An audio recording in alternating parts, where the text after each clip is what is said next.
제가 185에 85 정도 돼요. 지금 현재. 그러면 건강검진 하잖아요. 이런 돼지로 나와요. 진짜 이런 한심한 놈 쳐다보듯이 이렇게 쳐다보면서 8kg인가 9kg를 더 빼래요.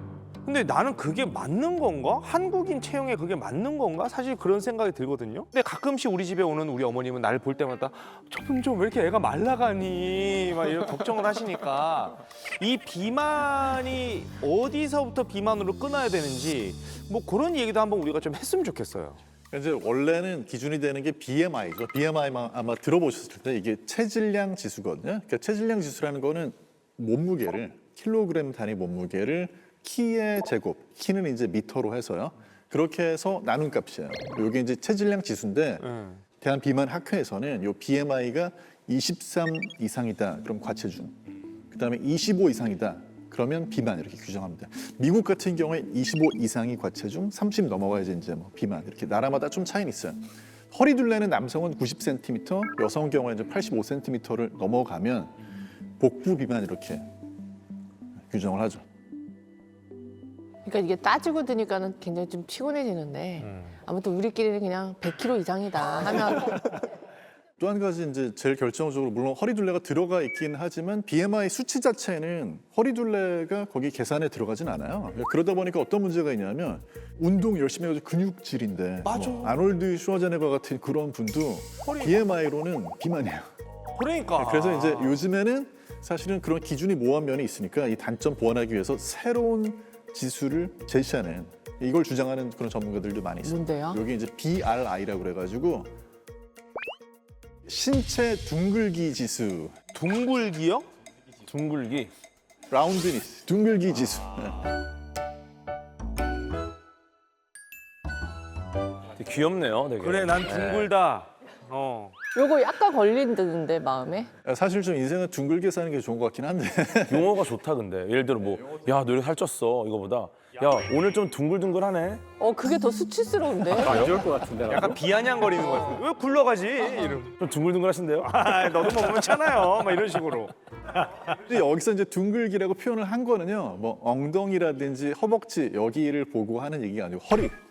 네, 그래서 이제 이 내장, 복부 지방 이게 이제 위험하기 때문에 그래서 만약에 허리가 둥글게 되어 있다, 위험하다라는 거죠. 국제 학술지 자마라고 하는 의학 쪽에 굉장히 저명한 학술지에 이 신체 둥글기 지수가 과하게 높은 사람들은 실제로 조기 사망 위험이 증가한다는 거죠.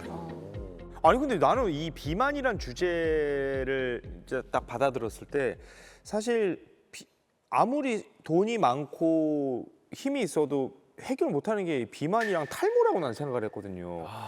근데 진짜 이 10년 안에 비만이 사라진다? 그러면 이거는 인류 역사상 너무 큰 발자취가 아닌가. 이거 기술 개발하신 분 노벨상 받아야 될 것 아니, 같아. 그러니까 줘야 되는 거 아닙니까, 교수님? 그럴 거라고 생각합니다. 근데 이게 원래 갑자기 태어난 게 아니고 원래 있던 거를 다른 목적으로 지금 사용하는 거거든요. 그러니까 원래 비만 치료제로 개발된 게 아니라 당뇨 치료제였는데 이게 부작용이 오히려 긍정적으로 작용한. 그게 잠깐만. 우리가 얘기하는 게 이게 비만 치료제잖아요.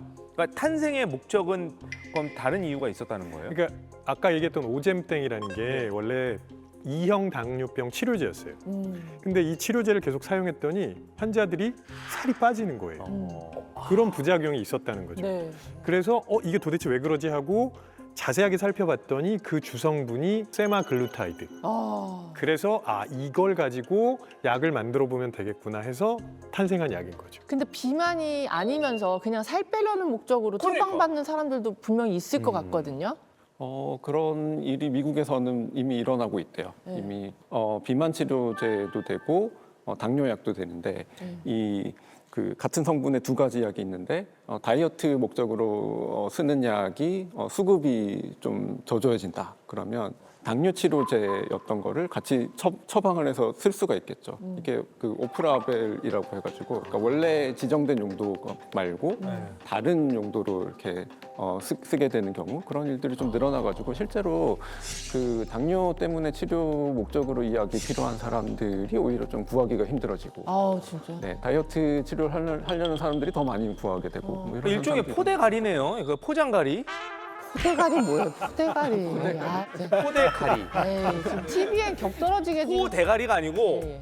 포대가리. 아, 난 또 대가리라는 아니, 줄 아니. 알았어.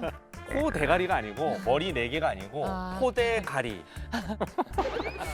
근데 뭐 실수로 발견하고 이런 거 되게 재밌는 게 많아요. 그 코카콜라 같은 경우도 요구사항이 그거였어요. 잡았을 때 그냥 무조건 이 음료다를 알 수 있는 병을 만들어라.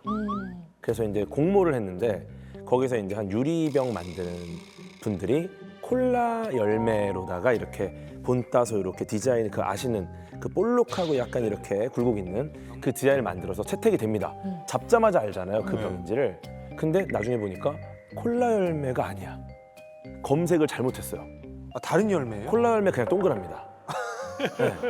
나중에 찾아보니까 카카오 열매를 잘못 검색하고 콜라 열매 카카오 열매가 이렇게 생겼거든요.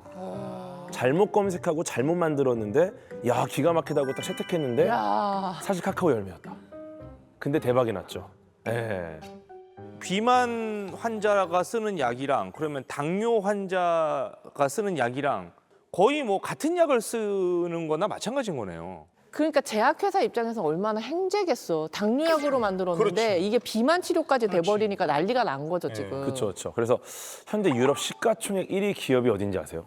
유럽 시가총액 1위가 거기 아니에요? 그거 LV. 루이비 땡?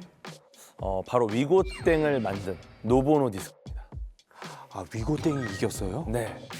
루이비땡. 야 그다음에 명품을 그렇게 팔아도 예. 그 위고땡을 비싼 못 이겨? 명품을 팔아도 어. 술로 유명한 LVM땡 네. 다 제치고 압도적인 유럽 시가총액 1위 자리에 있습니다. 이거 봐. 야, 보세요. 얼 30배? 30배가 됐다고? 아, 30배가 고작 20년 만에 벌어진 일이에요. 세계 전체로 봐도 시가총액 15위. 우리나라 삼성이 28위에 있으니까. 야, 노보노디스크의 기업 가치 얼마나 큰지 감이 오시죠?